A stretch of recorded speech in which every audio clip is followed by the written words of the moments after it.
Kami ini berseberangan. Beliau pengacaranya Bu Febri, saya pengacaranya Tuan Wang Lizou dan Tuan Guang Gao Jin Liang. Awal mulanya itu adalah terjadi pembelian 5 izin tambang, 4-nya lancar, tidak ada masalah, tetapi 1 sampai sekarang nyangkut. Kami beranggapan 1-nya tidak diserahkan sama pihak Bu Febri. Ternyata sesudah dipelajari, kami sama-sama menelaah, tidak ada tindak pidananya, karena yang salah bukan Bu Febri. Yang salah itu pihak dari yang diduga bersalah itu pihak dari PT MCM yang tidak menyerahkan kepada Bu Febri. Nah, akhirnya kami sepakat bersatu. Bang Malvin, saya, kita bersatu bersama-sama menjadi tim lawyernya dari Bu Febri. Ya, mungkin nanti lebih detail Bang Malvin akan menjelaskan, nanti juga akan saya tambahkan juga. Silakan Bang Malvin, terima kasih.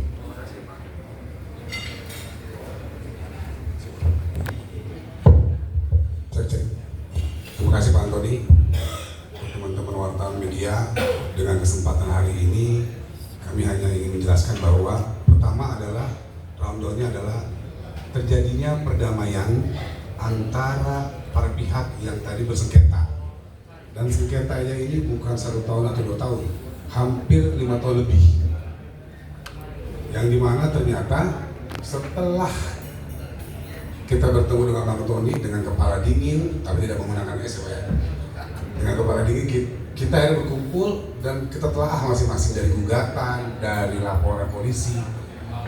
Ternyata ada satu iup yang dimana iup itu yang dipikir pihak Pak Antoni adalah kami yang menyimpan, kami yang ingin menguasai. Oh ternyata saya bilang sampai sekarang pun tidak ada iup itu masih di tempat yang lama setelah kita bayar, kalau kita lunasi itu di PT MCM. Nah makanya setelah kami sepakat, akhirnya kita sudah buat laporan di Barreskrim itu tanggal ada 17 Juli 2024. Ada LP-nya juga di sini, ada contoh LP-nya juga. LP-nya juga. Butuh ada LP-nya. Saat di ini, kamu boleh foto? Kalau mau difoto boleh.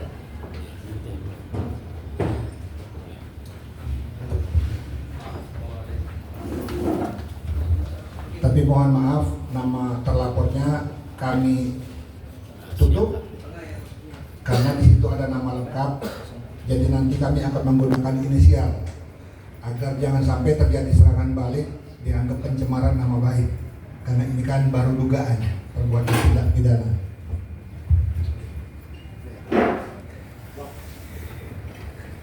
Oke, jadi memang sebenarnya sudah saya jelaskan juga, kita juga kasih secara persnya.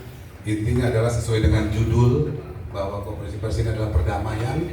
Pengusaha tambang yang semula bersengketa kini sepakat dan bersatu untuk melaporkan PT yang kita duga adalah tidak menyerahkan iup-nya dan melakukan tindak pidana penggelapan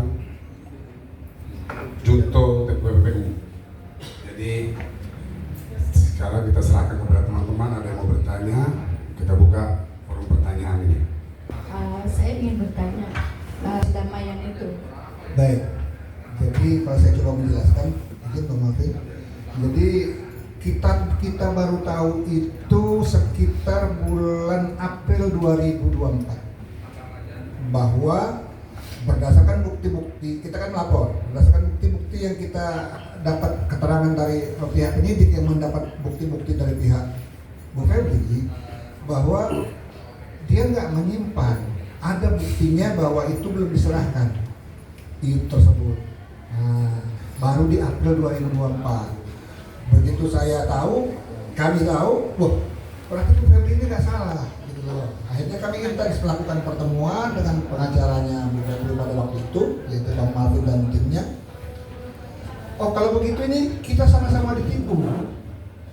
Pihak klien saya ditipu, pihak klien Bang Malvin juga ditipu. Yang melakukan itu siapa? Dugaannya adalah si PT MCM bersama direkturnya yang lama dulu, itu inisialnya adalah SH. Dan itu yang tidak menyerahkan. Maka sejak itu ya udah, kalau begitu kita sepakat, kita berdamai, mohon maaf, saling memaafkan. Jadi bukan hanya kami yang melapor, pihak UPB juga melapor. Wah, pokoknya kita saling lapor, saling gugat, banyak sekali nomor perkaranya, pidananya ada, perdatanya ada gitu loh.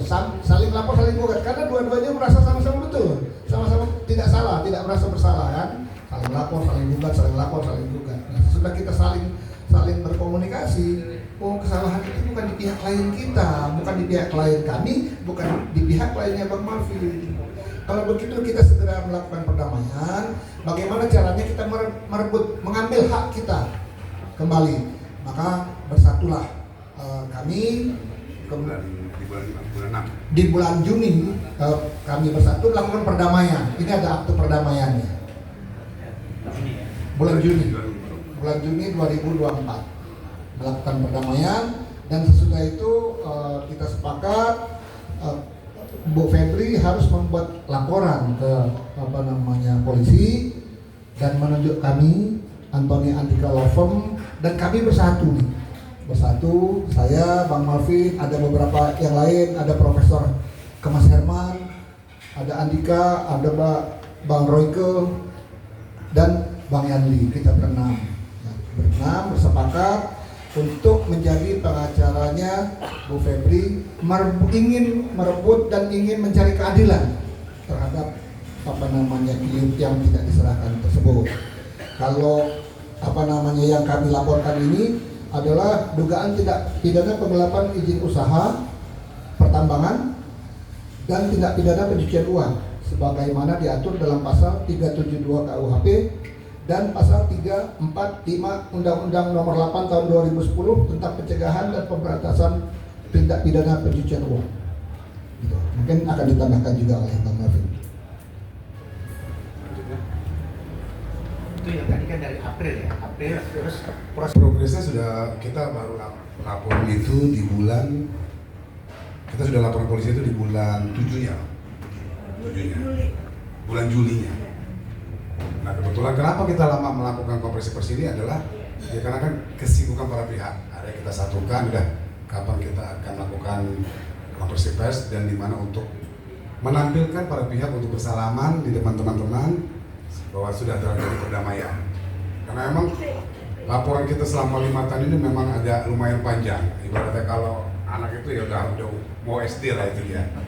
Jadi memang kita segera melakukan konferensi pers. Tadinya sih bulan kemarin, cuma karena memang ada kesibukan kita baru bisa mengadakannya hari ini.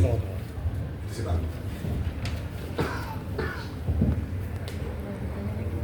Jadi jumlah tambangnya itu 5. Oh 5. Bukan 3. Kemudian sedang dicari nomor IUP-nya, jualnya. Nah, 4 ini dengan cara yang sama jual belinya, lakukan afiliasi, kemudian IUP-nya beralih. Begitu juga PTN yang MCM ini, kita melakukan afiliasi tapi tidak diserahkan. Nah, pihak lawyer dari pihak Bang Malvin sudah melakukan somasi sebanyak 2 kali, tapi tidak ditanggapi. Kemudian, nah di sini curangnya, diam-diam PT MCM ini melakukan gugatan ke pengadilan, pembatalan perjanjian jual beli dengan alasan belum lunas pembayarannya. Padahal bukti-bukti yang kami miliki, ada bukti transaksi transfer, ada bukti giro, ada bukti tanda terima, jelas itu sudah diterima dan masuk ke rekening yang kami laporkan ini. Caranya yang kami sebut tadi diam-diam dan curang, dia tahu alamat kami, alamat klien kami, tapi dia menunjukkan surat gugatan itu ke alamat yang sudah pindah, sehingga pihak pengadilan kan berkirim surat ke sana. Ketika tidak ada tanggapan, ketika tidak ada respon, maka dilanjutkan sidangnya secara fast track. Ya putus, menanglah. Orang kita tidak ada hak jawab, tidak ada apa-apa, tidak tidak bisa mengajukan eksepsi atau apapun, sehingga menang. Nah kemudian dilanjutkan lagi kami banding dengan menunjukkan bukti-bukti, tetapi kami nggak tahu bukti-bukti kami semua diabaikan. Kemudian lanjutkan lagi kepada kasasi. Kasasi pun demikian, sangat singkat putusannya itu. Hanya dalam waktu 43 hari putusan kasasi itu keluar. Kami melakukan langkah upaya hukum sekarang dengan bukti novum yang kebetulan sudah kami miliki lebih dari satu. Kami melakukan BK, masih dalam proses. Namun demikian, persoalan perdata dan persoalan pidana ini berbeda. Nah, di persoalan perdata dia menyatakan pembatalan perjanjian, tapi dengan cara menggugat secara diam-diam, sehingga putus dianggap bahwa kami betul belum lunas, padahal sudah lunas. Ini berbeda dengan yang kami laporkan secara pidana. Yang kami laporkan secara pidana ini adalah penggelapan atau dia sudah menerima uang, sudah masuk ke rekeningnya, tapi dia akui sebagai pembayar belum dia terima, dan pembayaran itu dia tidak tahu. Padahal sudah masuk ke rekeningnya pribadi. Ya, si SH ini menyatakan saya nggak tahu tuh, yang tahu itu direktur saya. Tapi nggak tahu kok duitnya masuk ke rekening dia. Ya, ketika ditanyakan kenapa masuk ke rekening kamu, duitnya kamu diam aja. Ya, sampai sekarang saya nggak pakai. Nah, itu sebabnya ada TPPU-nya kan. Masa duit sudah masuk ke rekening sekian tahun, dia nggak tahu dan tidak terpakai. Nah, kami melakukan itu. Itu sebabnya indikasi perbuatan pidananya sudah jelas. Gitu. Ya, mungkin itu yang bisa saya jelaskan. Berarti itu penipuan. Terus itu lokasi tambangnya di mana? Lokasi tambangnya itu ada di Sulawesi Tenggara. Tuh, Sulawesi Tenggara. Kira-kira boleh disebutkan nilai nominalnya? Apakah keberatan dari transaksi itu? Jadi kami cerita dulu bahwa tahun 2016 lokasi tambang di daerah itu lokasi yang mati, nggak laku lah dijual di mana-mana. Tapi karena tidak ada jalan menuju ke tambang ke lokasi tersebut. Tapi klien kami mau membeli pada waktu itu 500 juta per iup. Tapi iup ini iup yang tidak punya pendukung lain. Sehingga klien kami untuk menghidupkan ini mengurus berbagai macam perizinan, mengurus berbagai macam pembayaran yang jumlahnya jauh lebih besar dari itu. Dari nilai belinya jauh lebih besar dari 500 juta, miliaran lah, mendekati angka miliaran. Jadi dia memanfaatkan peluang karena kita tidak diserahkan, klien kami tidak diserahkan iup-nya, otomatis mandek nih pembayaran. Kita stop, daripada beresiko kita stop aja pembayarannya. Ya, pembayaran untuk ke negaranya ya, pembayaran untuk ke negara. Kalau ke dia udah selesai, udah lunas. Pembayaran untuk ke negaranya, PNBP-nya namanya, kita jangan bayar dulu. Dia diam-diam melakukan pembayaran PNBP, padahal setahun-tahun sebelumnya sudah kita bayar, sudah klien kami bayar. Dia melakukan pembayaran PNBP, padahal ini kan sudah dia jual. Jadi itikat baik ini sudah mulai diragukan gitu. Dia sudah jual barang udah dijual. Ngapain dia ngurus untuk bayar PNBP? Mau dibekukan, mau dihapus izinnya, bukan urusan dia lagi harusnya. Udah lunas. Silakan aja berurusan sama pembeli yang baru. Sama dengan kalau kita beli mobil, STNK-nya nggak diperpanjang, ya urusan yang punya sekarang, bukan urusan penjual lagi. Tapi anehnya dia melakukan itu. Nah itulah alasannya menyatakan bahwa kami masih bayar PNBP. Siapa suruh? Gitu kira-kira. Siap. Jadi teman-teman, kenapa sih terjadi masalah ini? Iya. Karena perperangan kami yang panjang. Dia melihat, oh ini ada peluang. Kami nggak fokus di sini, kan kami perang terus. Karena hampir ada 10 laporan. Kita berdua ini selama 5 tahun. Saling lapor, saling gugah. Nah di situ ada peluang, mereka urus lah ini. Nah setelah kami berdamai, baru kami tahu, oh ternyata sudah diambil sama yang punya sebelumnya. Karena memang tidak kita gunakan kendaraan ini. Kalau ibaratnya mobil tadi seperti Pak Antoni bilang, kita tidak gunakan kendaraan. STNK-nya masih dia pegang, BPKB-nya masih ada kami. Dia jalankan lah ini. Iya. Jadi itu karena kenapa tadi abang bilang, bapak bilang itu kenapa ini? Ya karena peperangan kami yang panjang. Setelah kami berdamai barulah kenapa kami buat laporan itu karena kami setelah kami duduk bareng, dan di gugatan dilakukan oleh pihak MCM, dia menyatakan bahwa IUP masih ada sama mereka. Diakui di gugatan. Ya, disitulah baru kita sadar. Begitu. Sejauh ini dari Polda ada respon nggak? Apakah mereka sudah dijadikan tersangka? Dari Barreskrim. Barreskrim. Apakah sudah ada pemanggilan dan lain Sudah ada sebagainya? lagi proses. On proses. Oh, siap. Oke, paham. Ini mau tanya? Ada yang mau tanya lagi? Nah itu. Tolong, Den. Tolong. Kan judulnya perdamaian berusaha tambang. Nah, yang mendasari perdamaian ini apa sih? Terus sengketa antara kedua belah pihak ini awalnya apa gitu? Itu yang kedua. Saat ini lokasi tambang tersebut dikuasai oleh siapa? Gitu? Oke, terima kasih.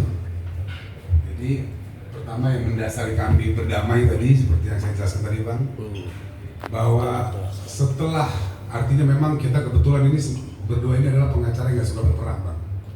Kami ini suka perdamaian kalau kata Romai Rama. Nah, akhirnya setelah kami duduk bersama, kita mengeluarkan dari beberapa tahun masalah 5 tahun itu, kita adu data, ketemulah titiknya. Terjadi. Jadi selama ini yang dipikir pihak Pak Antoni bahwa klien kami yang mensimpan IUP sudah tidak terbukti. Akhirnya dengan ada gugatan kemarin baru terbuktilah berarti IUP-nya atau STNK-nya masih di tangan pihak penjual sebelumnya. Artinya perebutan SIUP berarti ini antara kedua pihak sebelumnya. Bukan. IUP. Pertambangan. Itu Bang itu. Makanya kita duduk bersama, ya lumayan lah kita terjadi mau perdamaian itu berbulan-bulan ya, hampir setengah tahun kita adu data. Karena memang datanya itu hampir 5 tahun tuh berperang. Jadi artinya kita sepakat untuk melaporkan perkara ini ke pihak yang berwajib. Nah, saat ini lokasi bukan siapa? Lokasi masih kosong sih Bang. Iya, karena memang masih di hutan ini. Masih belum ada diolah, cuman izin, karena gini, saya ulangkan bahwa izin itu bukan pihak punya kami, tapi izin itu adalah punya pemerintah. Yang dimana pemerintah pada saat dia mengeluarkan izin itu ada permohonan dari kita, serahkanlah permohonan itu ke kita.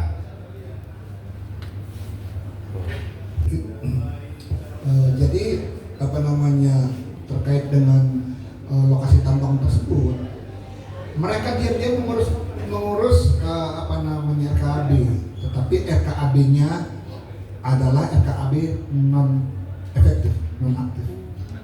Ya. Jadi tidak beroperasi. Yang penting izinnya tidak dicabut oleh kementerian. Nah, kami juga sudah melakukan blokir kepada SDM. Kita sudah bersurat bahwa menceritakan kalau ini ada masalah, ada kasus, kita juga sudah lampirkan juga terkait laporan kita ke polisi. Demikian. Ya, izin saya menjawab ya, nanti diteruskan. Jadi dasarnya membeli tambang itu memang pada waktu itu klien kami ini mencari beberapa tambang. Ya, kalau beli tambang yang sudah jalan, tentu harganya mahal. Nah, maka dicarilah tambang-tambang yang setengah atau yang lagi tidak aktif dengan harga yang tidak terlalu mahal. Kemudian nanti kita aktifkan ininya, izin-izinnya segala macam. Ini ada proses di dalam jual beli tambang ini namanya proses afiliasi. Kenapa harus afiliasi? Dulu MCM ini punya beberapa izin tambang. Sebelumnya, sebelum periode 2016 itu diperbolehkan satu perusahaan memiliki beberapa IUP. Nah, kemudian pada saat transaksi ini keluar peraturan dari SDM, satu perusahaan tidak boleh melebihi satu IUP. Nah, caranya bagaimana nih? Si MCM sudah punya IUP banyak ini, dibuatlah perusahaan afiliasi.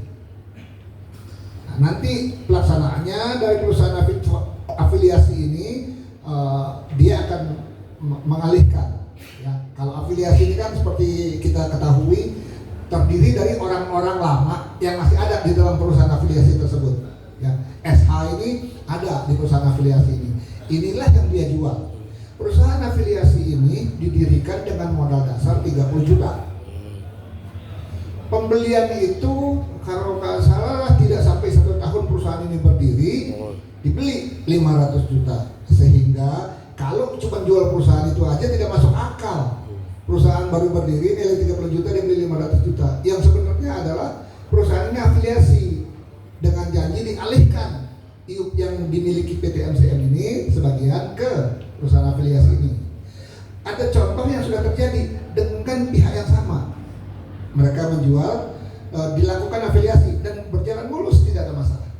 Hanya ini. Nah, apakah ini karena sangat seksi sehingga dia pertahankan secara bisnis ya, atau seperti apa kita nggak tahu. Tetapi hanya satu itu yang tidak diserahkan. Ya. Cukup. Jadi begini, Masalah keuangan. kenapa jalan itu tidak kami tempuh? Kami sudah mengeluarkan uang, klien kami sudah mengeluarkan uang lebih daripada yang nilai jual beli. Urus izin ini, izin itu dan segala macam. Itu pertama. Yang kedua, ini sudah menjadi cewek seksi lokasi tambang ini. Dulu tambangnya tidak laku, tidak ada jalan. Sekarang tambangnya ada jalannya, sehingga nilainya menjadi fantastis. Itulah yang membuat dia nggak mau serahin nih. Dia kepengen seperti ini. Udah batal aja balikin duitnya. Itu mereka sudah tawarkan, tapi nggak bisa begitu. Ini kan ada perbuatan pidananya. Perbuatan pidananya ini harus kita selesaikan dulu. Nggak bisa enak aja dia secara sepihak. Ya udah, saya batal aja, uangnya saya balikin. Kan tidak bisa begitu. Oh, siap.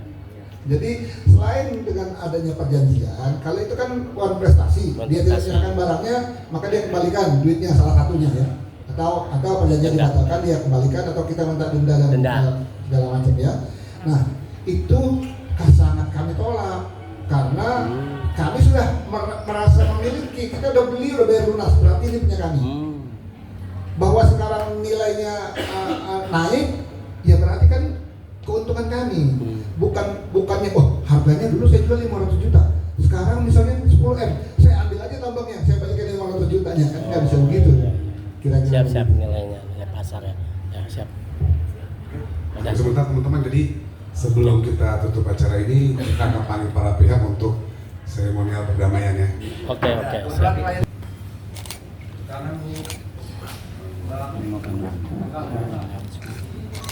Ya, kanan kiri tengah. Depan. Nah, depan. Kiri kanan oke. Abangnya belum lagi, masih belum lengkap. Nah. Ya,